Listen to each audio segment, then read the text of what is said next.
দিনটা শুরু হয়েছিল অন্যরকম একটা এক্সাইটমেন্ট দিয়ে।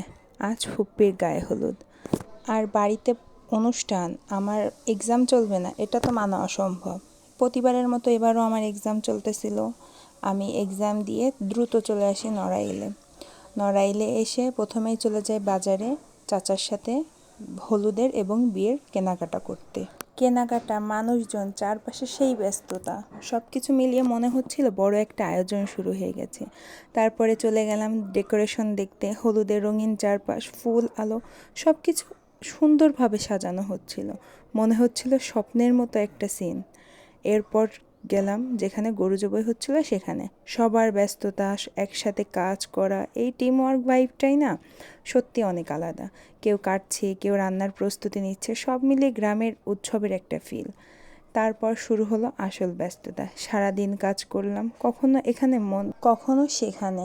কিন্তু মজার ব্যাপার হলো এত কাজের মাঝেও একটু ক্লান্তি লাগেনি, কারণ চারপাশে ছিল হাসি, আনন্দ আর নিজেদের মানুষ। এই মাঝে শুরু হয়ে গেল নাচ গান। কেউ নাচ করছে, কেউ তালি দিচ্ছে। আমরা তো একদম থামার নামই নিচ্ছি না। হাসতে হাসতে মজা করতে করতে কিভাবে যে সময় চলে যাচ্ছিল বুঝতে পারিনি।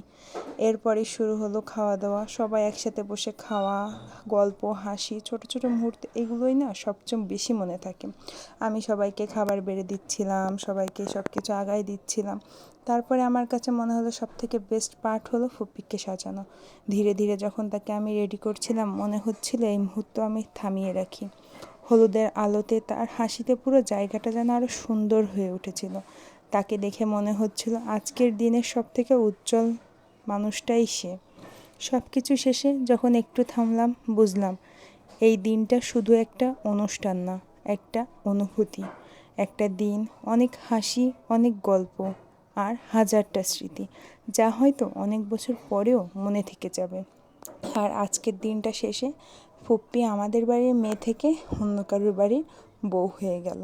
আমাদের বাড়ির মেয়েটা পর হয়ে গেল।